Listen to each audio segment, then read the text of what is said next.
ഈ തിരുവനന്തപുരത്ത് തന്നെ ഇതുവരെ കണ്ടിട്ടില്ലാത്ത ചില ആളുകൾ ഈ തിരഞ്ഞെടുപ്പുമായി ബന്ധപ്പെട്ട് UP എന്നൊക്കെ ഈ അഘോരിമാരെന്നൊക്കെ പറഞ്ഞിട്ട് ശ്രദ്ധയപ്പെട്ടായിരുന്നു.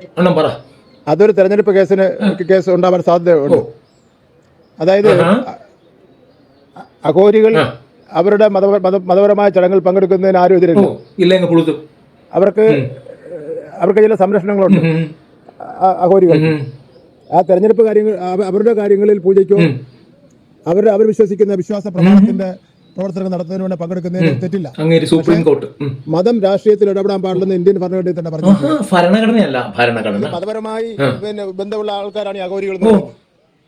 അത് അവർ വന്ന് ഈ തെരഞ്ഞെടുപ്പിന്റെ ഒരു കൺവെൻഷനിൽ പങ്കെടുത്തിരിക്കും. അത് ഇന്ത്യൻ ഭരണഘടനയുടെ തെരഞ്ഞെടുപ്പ് ചട്ടങ്ങൾക്ക് എതിരാണ്. ഇന്ന് തന്നെ ഞാൻ വീട് വിടാന്തരം കയറിയുള്ള ക്യാമ്പയിൻ നടത്തിയ അവസരത്തിൽ സംസാരിച്ചവരെല്ലാം എന്തെങ്കിലും പ്രശ്നം ഉണ്ടെങ്കിൽ ചോദിക്കാൻ പറ്റും, എന്തെങ്കിലും ആവശ്യം ഉണ്ടെങ്കിൽ എന്തെങ്കിലും കാര്യം കൊണ്ട് ചോദിക്കാൻ പറ്റും. അവരെല്ലാം ചോദിക്കുന്നത് ഇതാണ്, ഇനി ഞങ്ങളെയൊക്കെ വീടുകളിൽ വോട്ട് പിടിക്കാൻ വരുമോ എന്നാണ് അവർ ഭയന്നിരിക്കുന്നത്. കാരണം അവർ പറയുന്നത് വെച്ചാൽ ഞങ്ങളുടെയൊക്കെ വീടുകളിൽ വോട്ട് പിടിക്കാൻ വന്നു കഴിഞ്ഞാൽ എന്ത് ചെയ്യാൻ വേണ്ടി പറ്റും? കൊച്ചു പെൺകുട്ടികൾ ആൺകുട്ടികളൊക്കെ ഉള്ള വീടുകളാണല്ലോ. അപ്പോൾ ഒരു കാരണവശാലും ഇവര് ഈ തെരഞ്ഞെടുപ്പ് കൺവെൻഷനിൽ വേദിയിൽ കയറാൻ പാടില്ല. വോട്ട് പിടിക്കാൻ പോയത് തെറ്റാണ്. അത് മതം തെരഞ്ഞെടുപ്പിൽ ഇടപെട്ടിരിക്കുകയാണ്.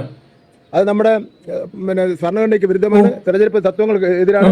അതും ഒരു തെരഞ്ഞെടുപ്പ് ചട്ടങ്ങൾ ലംഘിച്ചതിനെതിരായിട്ടുള്ള കേസ് കൊടുക്കേണ്ടതാണ്. ഒന്നാമത്തെ കാര്യം, അണ്ണനും മലയാളം പോലും കൃത്യമായിട്ട് പറയാൻ അറിയത്തില്ല. ഭരണഘടനയല്ല, ഭരണഘടന. ഒന്നുകൂടെ പറഞ്ഞേ, ഭരണഘടന. ഭരണിയുടെ പ. പിന്നെ രണ്ടാമത്തെ കാര്യം, ഈ അഘോരികളുടെ കാര്യം അണ്ണൻ പറഞ്ഞത് എന്തിനാണ് എന്ന് മനസ്സിലായി. കൊച്ചു പെൺകുട്ടികളൊക്കെ ഉള്ള വീടാണ്, അവിടെ ഇവർ തുണിയില്ലാതെ വരും എന്നാണ്. അണ്ണന്റെ അഘോരി ഞങ്ങളൊന്ന് കണ്ടതാ, കൊച്ചു കള്ളൻ.